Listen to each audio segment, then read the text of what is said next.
Yes l'équipage, j'espère que vous allez bien sous ce beau soleil. Alors quel bonheur, vous entendez le petit chant des oiseaux. Oh, la nature. Il y a des chevaux là-bas, ouais, je vous montre un petit peu où je suis. Voilà, on les voit pas, mais de l'autre côté il y a des chevaux. Voilà, j'ai une belle ligne droite qui m'attend. Hop, je vais aller j'ai une petite forêt là-bas. J'adore me balader, quand il fait beau en tout cas. Et aujourd'hui je me suis dit qu'on allait faire une petite FAQ parce que on me pose tout le temps plein de questions, forcément vous en doutez bien sur les réseaux sociaux. D'ailleurs pour ceux qui veulent poser des questions, vous pouvez venir aussi sur Instagram. Instagram c'est un format différent.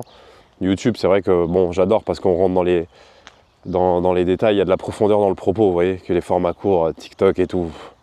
Puis je vous jure, si vous savez regardez, franchement regardez les commentaires que je reçois sur TikTok, vous allez voir le niveau des gens là-bas.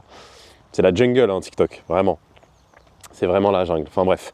Du coup, on reçoit plein de questions et je me suis dit qu'on allait faire une vidéo, j'allais prendre le temps d'y répondre. Ok, on va se concentrer sur l'immobilier aujourd'hui. Encore une fois, oula, attendez, j'ai mon téléphone qui est là, je me suis préparé toutes ces questions. Je ne sais pas ce qu'il a fait, il y a des écritures dans tous les sens. Du coup, j'ai pris le temps, il y en a une vingtaine. Ok, full IMO, on va parler de fiscalité. Je ne les ai pas trop lus très sincèrement, de localisation là visiblement. Ouais, de fiscalité, de travaux et d'oseille, hein, parce que c'est ce qui vous intéresse, je suppose, c'est ce qui nous intéresse tous. Combien ça rapporte concrètement toute cette histoire et combien on peut viser. Et en même temps, ça va me faire penser à d'autres choses parce qu'on était au salon de la location courte durée. J'ai pu discuter avec beaucoup de gens, avec des gens qui n'étaient pas forcément de notre communauté, et ça m'a fait prendre conscience que j'ai vu au vu des questions qu'on m'a posées. C'est pas des questions qu'on a l'habitude de me poser. Les gens qui viennent de ma part, donc qui ont l'habitude de me suivre, etc., ne se posent pas les mêmes questions que les gens que j'ai pu voir hier. C'est vrai que c'est des personnes beaucoup plus débutantes, hein. Concrètement, là, les gens qui me suivent, et vous et toi qui est derrière en train de me regarder là, ouais, j'ai que des gens, franchement, avec un certain niveau, sincèrement. Et même s'ils n'ont pas démarré dans l'immobilier, vous avez déjà une certaine manière, vous réfléchissez de manière cohérente en fait. Et ce qu'on fait, tout ce qu'on dit d'ailleurs, hein, c'est juste de la cohérence en réalité. Il n'y a rien de. Vous voyez, c'est pas du marketing ou quand vous commencez à ouvrir des sites web, moi qui ai fait ça avant, où là on parle de marketing, d'émotion, de je sais pas quoi. Nous c'est très cohérent, c'est très concret, très palpable hein, ce qu'on fait. Il faut juste avoir un cerveau qui est bien fait entre guillemets. Et ouais, hier on m'a posé des questions vraiment débutants. Bref. Bon, on va démarrer. Il y a des voitures qui passent en même temps. J'espère juste ça va. Je vais les laisser passer. On va aller dans le petit chemin. Je vous montre. Quand vous vous baladez avec moi, là, le but c'est vous vous baladez avec moi. On va aller là-bas. Là. Le petit chemin là-bas qui mène là-bas. Voilà, rien de mieux que la nature.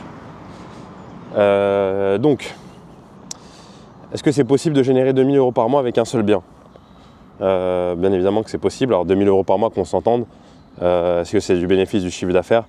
Moi je pars du principe, enfin c'est pas moi, hein, c'est que ce soit mes logements ou ceux de mes clients, une activité déléguée, vous avez à peu près entre 50 et 60% de marge. Ok.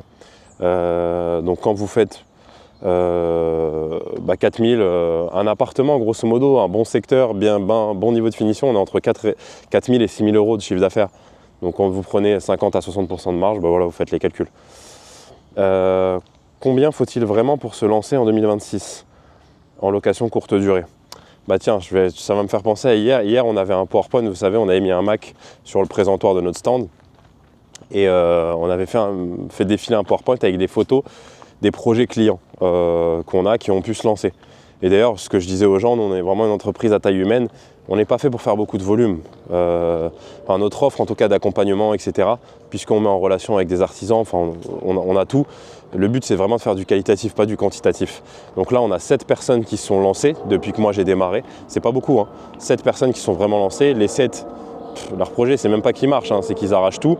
Clairement, Vincent, Quentin, Emre. Et c'est vrai que quand on voyait les projets défiler, les gens qui ne me connaissaient pas, ils disaient mais en fait c'est du luxe vous faites ça. En fait, moi je peux pas faire ça, c'est impossible. Ça me fait penser à cette question-là. Nous ce qu'on fait, déjà il faut comprendre, c'est que c'est une philosophie en réalité. C'est une philosophie, c'est le fait de quand on va dans un domaine, donc la location courte durée, mais en réalité peu importe le domaine dans lequel vous allez, faites du premium, faites quelque chose qui est excellent, faites quelque chose qui est bien. C'est ce que je disais hier à quelqu'un, moi demain je vais ouvrir une boulangerie, je veux faire du premium, moi, il n'y a que ça qui m'intéresse. Parce que quand on fait bien les choses, quand on est excellent dans ce qu'on fait, c'est premium en fait le résultat. C'est toujours premium. C'est ça qui va nous intéresser. Donc nous, c'est cette philosophie-là qu'on met. Et encore une fois, on peut le faire avec un projet à 100 000. Nous on n'accompagne pas très sincèrement de personnes qui ont des projets à 100 000 pile. Hein. On a des personnes, typiquement Jennifer, dans le 77, son projet fini, il va être à 130 000, 140 000 euros. Agathe, pareil. Et c'est des personnes qui gagnent quasiment, je pense à Agathe, je crois qu'elle est à même pas 2 000 euros net de revenus. Vous voyez, pour emprunter. Donc vous faites vos calculs, de toute façon, vous prenez votre salaire, vous prenez les 33%, l'endettement, vous calculez. Et à partir de là, vous voyez combien la banque peut vous prêter. Nous, ce qu'on estime en termes d'épargne, à minima, quand on a moins de 10 000 euros pour démarrer, franchement, c'est dans ce qu'on fait nous, hein, dans notre business model. Je sais qu'il y en a qui vous disent 110%, je ne sais pas quoi. Oui, certes, on va faire en sorte de mettre le moins d'apport possible. On fait tous la même chose. Maintenant, quand vous démarrez, ce qu'il faut bien comprendre, c'est que l'apport, plus vous êtes riche, moins la banque va vous demander d'apport. C'est ça qu'il faut comprendre. Vous voyez. Donc, 10 000 euros, oui, nous, on a des projets clients qui sont, je pense, le projet de Kevin, typiquement, sur des projets où on achète à 130 000, 140 000 euros, on peut arriver à avoir du 5-6 000 euros d'apport, par exemple. C'est possible. Mais de là à démarrer, du coup, avec moins de 10 000 euros d'épargne, c'est compliqué. Parce qu'il faut financer certes l'apport, mais ensuite il y a toujours des frais annexes, vous voyez. Puis vous, il faut que vous gardiez un matelas de sécurité. Donc moi j'aime bien dire, je trouve ça, le chiffre de 20 000 euros de côté, je trouve ça bien. Je trouve ça bien. Ça ne veut pas dire encore une fois qu'on ne peut pas démarrer en dessous, mais je trouve ça bien. 20 000 euros, ça permet aussi forcément de se former, ok, et ensuite d'être tranquille, de garder toujours un petit matelas de sécurité. Putain, c'est trop joli où je suis, franchement il faut que je vous partage parce que moi j'adore.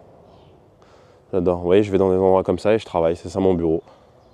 Incroyable. Personne. Enfin, je dis incroyable, c'est fou, hein. Les choses gratuites de ce monde, finalement, on les trouve incroyables. Alors que c'est gratuit, hein, de venir se balader. Il n'y a rien de payant. Comment être sûr que mon Airbnb va fonctionner? Cette question, les gars. Je dis les gars, mais les femmes, si vous êtes, voilà, c'est la même chose. Qu'est-ce qu'on me la pose tout le temps? Comment être sûr? En te formant, en fait.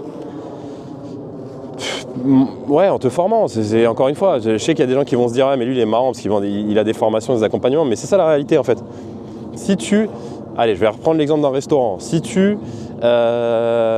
disons que ton meilleur ami c'est un mec, ça fait 40 ans qu'il fait des restaurants et avant que tu lances le tien, il va te conseiller de A à Z sur toutes les erreurs qu'il a faites, les emplacements, les locaux qu'il avait sélectionnés, mais dans certains emplacements au final qui n'ont pas marché. Voilà, il va te partager toute son expérience. Est-ce que tu penses que tu es un ton logement, si tu suis ses conseils, ton restaurant, pardon, si tu suis ses conseils, va fonctionner. Alors, ça sera jamais, on peut jamais te proposer, enfin, de te garantir à 100% que ça va marcher et te dire combien ça va marcher, surtout quand tu ouvres un restaurant.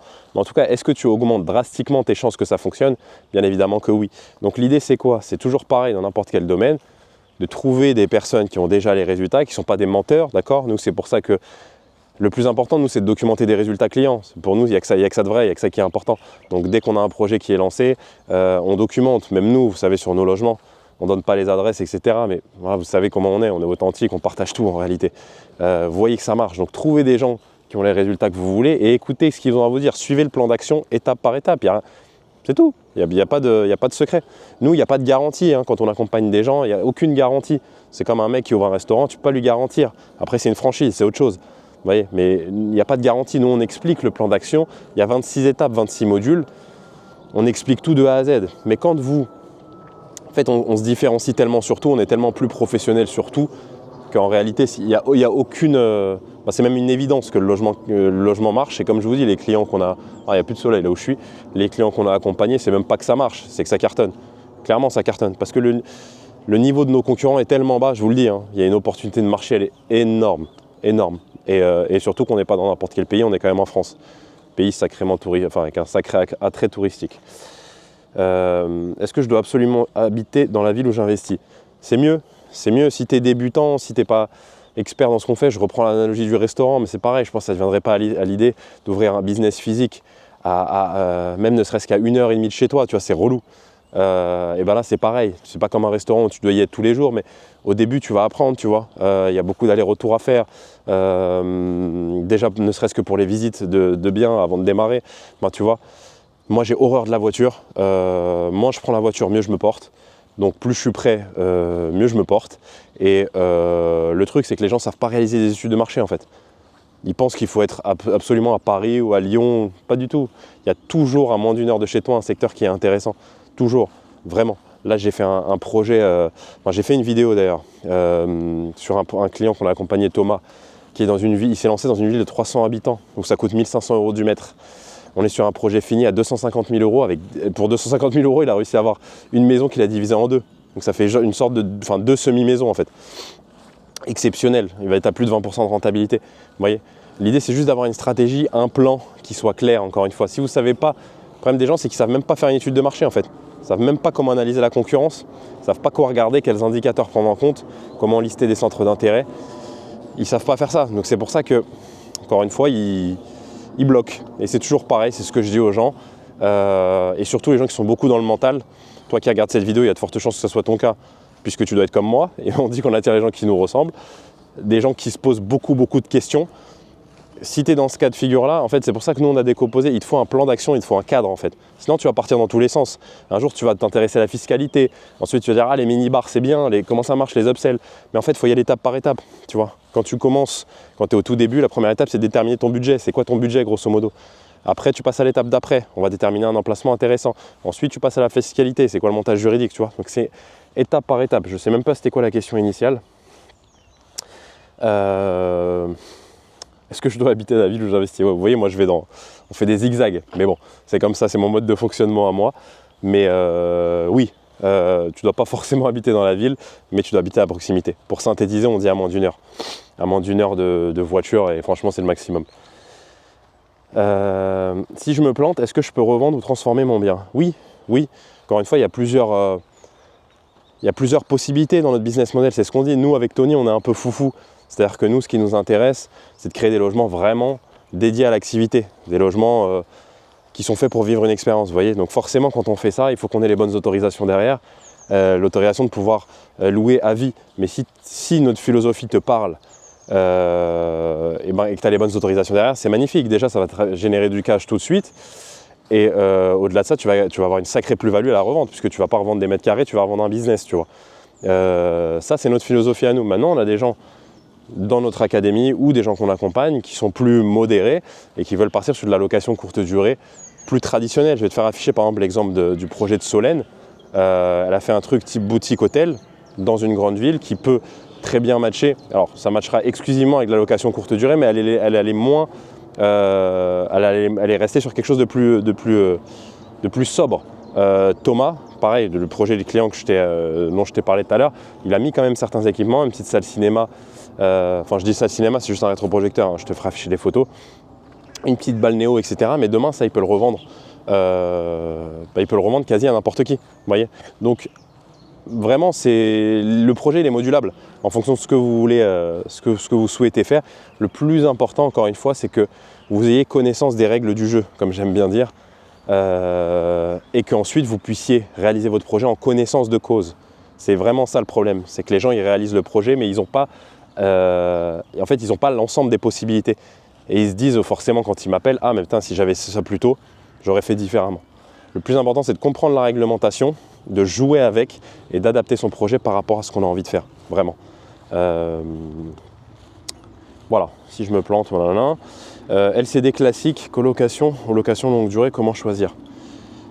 Voilà, la question elle est vague, mais fais ce qui te plaît, hein, mon gars, tout simplement. Par contre, nous, ce qui nous intéresse, c'est de gagner de l'argent tout de suite, en fait. C'est pas de gagner de l'argent dans 20 ans, d'amortir du capital pour la succession à nos enfants. Comme je dis souvent, moi je suis peut-être radical, mais dans 3 ans, je sais pas ce que Macron ou truc. Bon, Macron, il sera plus là dans 3 ans. Ça sera la même mascarade, ça sera le même remplaçant. On sait pas ce qui nous prépare, ces gens-là. Avec l'IA, avec tout ce qui va arriver. Bon, moi j'ai mes pistes de réponse, mais voilà, moi ce qui m'intéresse, c'est de gagner de l'argent tout de suite.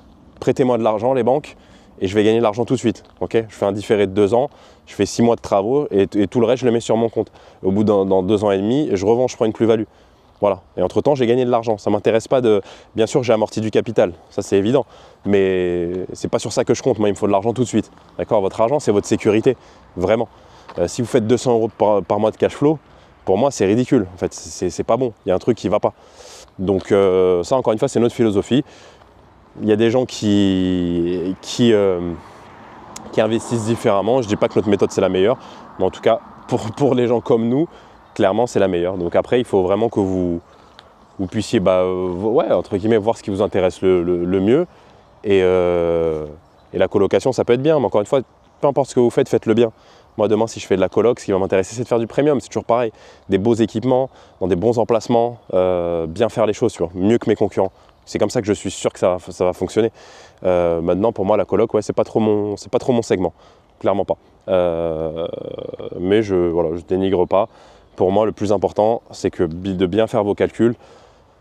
Ouais, ça me fait penser à un client que j'avais eu au téléphone qui me disait que là, il allait partir. Il avait pris une société clé en main qui allait lui faire une coloc pour générer 300 ou 400 euros par mois de cash flow.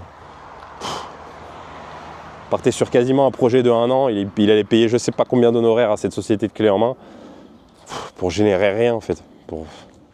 Et lui, il ne comprend même pas les tenants et les aboutissants du business dans lequel il est en train de se lancer en fait. C'est ça qui est dramatique. Avec le clé en main d'ailleurs, c'est ça, quand le client ne comprend rien à ce qu'il fait, ça n'a aucun sens. À la limite, une franchise, par exemple, quand vous investissez dans une franchise, vous comprenez normalement le business model. Vous voyez, ça va être votre restaurant. Demain, j'ouvre un McDonald's, bon, je le ferai jamais, hein, mais si c'est pour l'exemple, j'ouvre un McDonald's, je comprends comment ça marche, on m'explique les marges, etc. Qu'est-ce qui fait que mon activité marche. Tous ces trucs de clé en main, etc. Quand c'est de la coloc ou même de la courte durée, les gens ne comprennent même pas en fait. Ensuite, ils vont avoir un produit livré, il ne va pas marcher. Très souvent, il va moins bien marcher que ce qu'on a annoncé et ils ne savent même pas pourquoi en fait. Ils ne savent pas pourquoi on les a bernés depuis le départ. Bon. Je gère comment la saisonnalité. Nous, on n'a pas de saisonnalité très sincèrement là où on est. En périphérie des grandes villes, il n'y a pas de saisonnalité. Quand vous faites des logements qui proposent une vraie expérience, des fois, il y a des événements qui font que le festival de Cannes, etc. Il y a des secteurs d'ailleurs, si je prends l'exemple de Cannes, forcément, très très saisonnier et ça, il faut que vous l'anticipiez. Encore une fois, discuter avec des gens. Nous, on a des gens dans le sud qui sont déjà lancés, donc ça permet d'avoir leur feedback, vous voyez, d'avoir leur retour et de ne pas être surpris une fois qu'on a démarré. Donc tout ça, ça s'anticipe dans un business plan qui est fait en amont. Maintenant, si vous vous mettez en périphérie des grandes villes, vous n'avez pas ces facteurs-là qui font qu'il y a énormément d'attrait à une période donnée de l'année. Nous, on n'a pas vraiment ça, vous voyez. Je prends l'exemple de ma maison de ville, par exemple, quand j'avais le bassin, maintenant je ne l'ai plus, mais c'est vrai que quand j'avais le bassin, on était dans le 95, donc dans le Val d'Oise. Forcément, à partir de juin, juillet, août, septembre, c'était là où je réalisais les plus gros mois parce que je faisais de la location à la journée notamment. J'avais des personnes qui me louaient la maison juste de midi à 16h pour pouvoir profiter des espaces extérieurs, faire un petit barbecue, etc. Vous voyez. Donc je faisais effectivement un peu plus, peut-être 10 ou 20% de chiffre d'affaires en plus sur ces 4 mois-là, mais sinon, on doit être complet toute l'année. Tous les clients qui se sont lancés, ils sont complets toute l'année, absolument tous. Je vais reprendre encore. C'est quoi, selon toi, les meilleurs équipements pour du Airbnb ? Les meilleurs équipements, j'ai fait une vidéo où j'en ai parlé. Déjà, la partie, comme je dis souvent, eau, donc soit balnéo, soit jacuzzi, soit bassin. Vraiment, réfléchis offre et demande en fait. C'est toujours pareil. Tu te dis, ma target de prix à la nuit, mon objectif, c'était 200 € la nuit. Comment je fais à ce prix-là pour éteindre la concurrence ? Pour que le mec vienne chez moi, il me paye 200 € et il se dit mais pour tout ce que j'ai eu, 200 € c'est rien du tout. Réfléchis dans ce sens-là. Bien sûr avec le budget que tu as à ta disposition. Les couleurs, les revêtements, les formes, typiquement ça c'est 3 trucs-là que je viens de te citer. Et d'autant plus les couleurs, tu peux vraiment te différencier pour très peu. Je disais à Axel, un client qui était là d'ailleurs, un client qu'on accompagne, je vous ferai afficher ses plans d'ailleurs qui sont chamés, on vient de les recevoir avec notre partenaire avec qui on bosse. Magnifique. Et je lui disais, tu vois, l'idée d'avoir une balnéo, parce que moi je m'étais renseigné à l'époque de certains fournisseurs sur Alibaba, des fournisseurs en Pologne, etc., qui livrent des jacuzzis ou des balnéos, Pologne, même en Chine, qui ont des modèles de dingue. Ils ont des balnéos en forme de cœur, etc., avec des couleurs qu'on ne voit jamais. Rouge, bleu, bleu nuit, etc. Typiquement, vous voyez, ça c'est un détail, c'est un truc con, mais vous retrouvez ça sur une annonce, offre et demande. Il n'y a pas d'offre qui propose ce genre de truc. Donc l'idée c'est de respecter ça et d'aller à fond là-dedans. Donc les couleurs, les matériaux et forcément les équipements. Bon là c'était la question. Rétroprojecteur, un espace lit digne de ce nom. Je vous ai parlé de balnéo, de jacuzzi ou de bassin en fonction de votre budget. Ça pour moi c'est un must-have. La partie douche, plutôt que de faire une douche simple, mettez une pluie de douche, mettez encore une fois des revêtements sympas, rose, bleu, des robinets au plafond.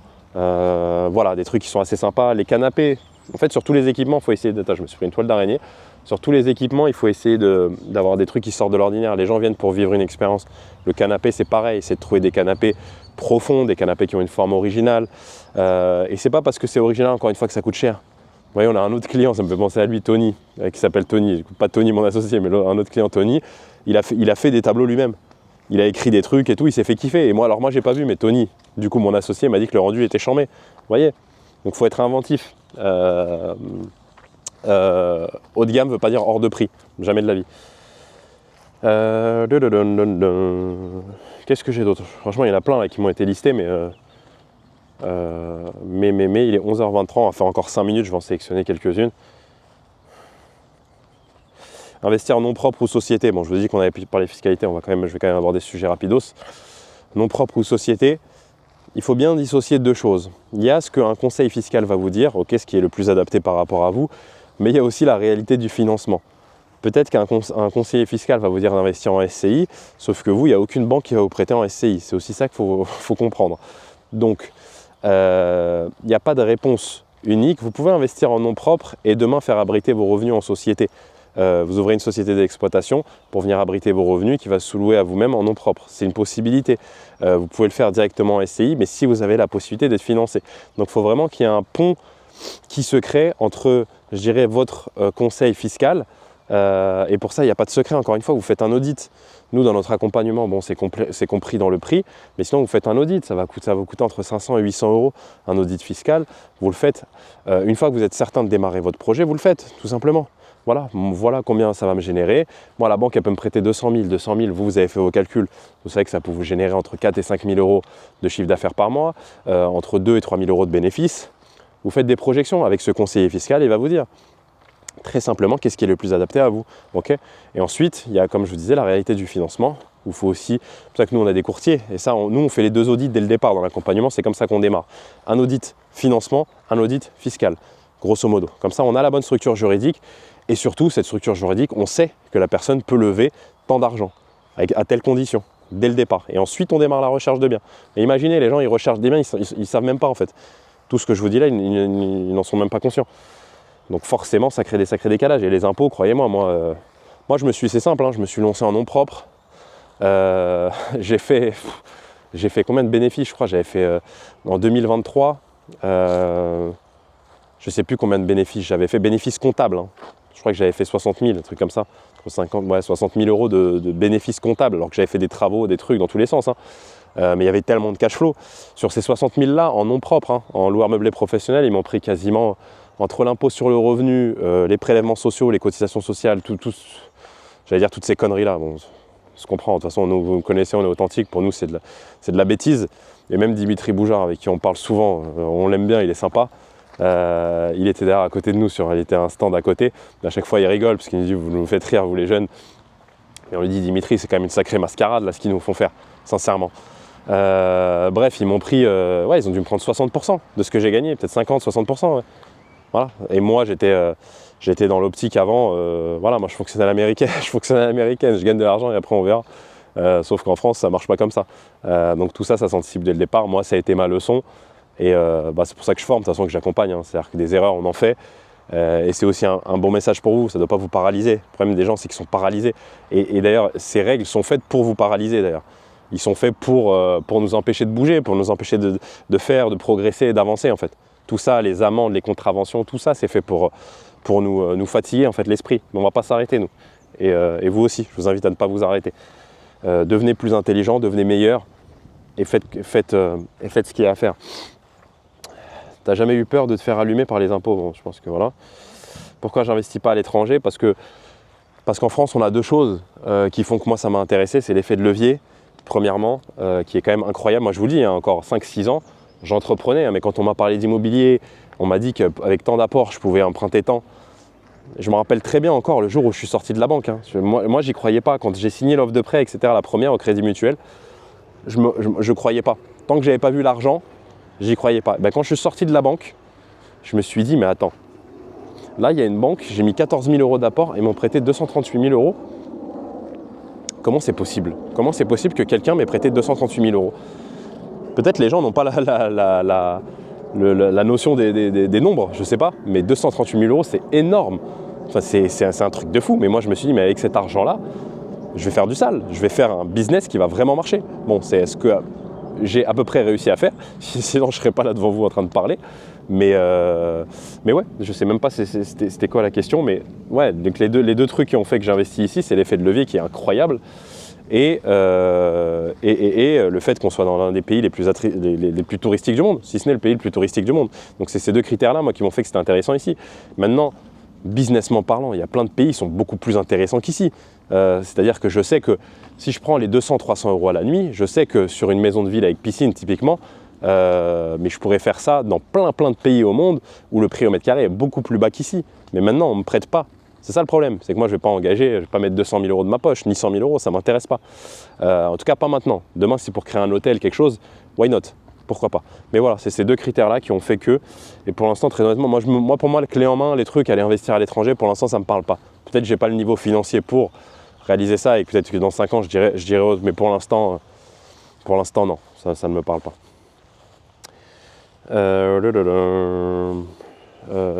Je regarde si j'ai d'autres questions qui sont pertinentes.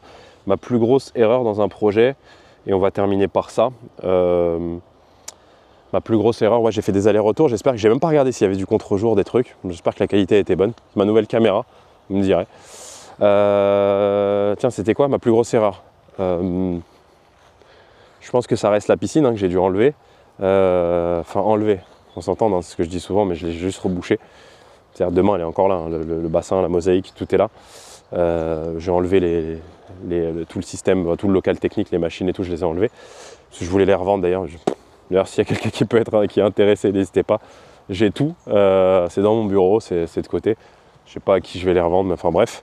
Mais oui, effectivement, moi j'y suis allé. Ce que je vous ai dit, c'est un peu la même chose qu'avec les impôts, c'est-à-dire à l'américaine. Moi, l'urbanisme, les trucs, même si à l'époque je connaissais rien, très sincèrement. Je ne savais même pas ce que c'était une déclaration préalable. Donc j'ai fait les choses un petit peu comme ça. Il y a des règles que je n'ai pas respectées. Bon, on va dire que j'ai quand même fait kiffer les clients qui ont pu venir. Ils ont pu quand même accéder à une maison qui était ouf. À l'époque, elle est toujours bien, la maison, mais quand il y avait le bassin, c'était un truc de fou. Je me rappelle qu'on avait fait la soirée d'inauguration avec mes potes. Je les avais invités. C'était incroyable. C'était incroyable. On était allés dans le bassin, dans le jacuzzi. C'était un truc énorme. Il y avait un système de blower. On appuyait, tout bullé. C'était incroyable. C'était franchement incroyable. Et ouais, même la manière dont j'ai traité les espaces extérieurs, si c'était à refaire, là vous voyez, j'ai ma grange, je suis en train de réfléchir là, comment j'aménage l'espace extérieur, ça n'a plus rien à voir. Forcément, j'ai un niveau de connaissance maintenant, et moi à l'époque, je croyais que j'étais à Bali, sauf que j'étais en Ile-de-France. Donc il fait beau, il fait jamais beau. Mettre du carrelage blanc, etc., enfin blanc, beige, une mosaïque beige dans la piscine, etc., c'est bien si on habite à Marseille, où là on peut vraiment profiter des espaces extérieurs. Ici non, donc bon voilà, forcément j'avais pas toutes ces connaissances là. Est-ce que ça m'a empêché de fonctionner? Non,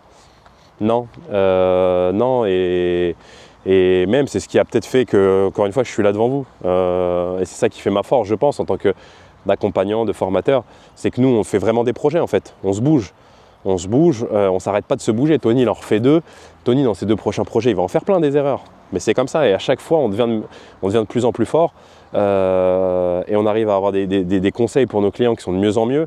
Forcément, vous imaginez, moi j'ai juste des plans 3D, j'ai dû en analyser peut-être 30 de projets clients qui m'envoient, à chaque fois c'est moi qui fais une analyse derrière.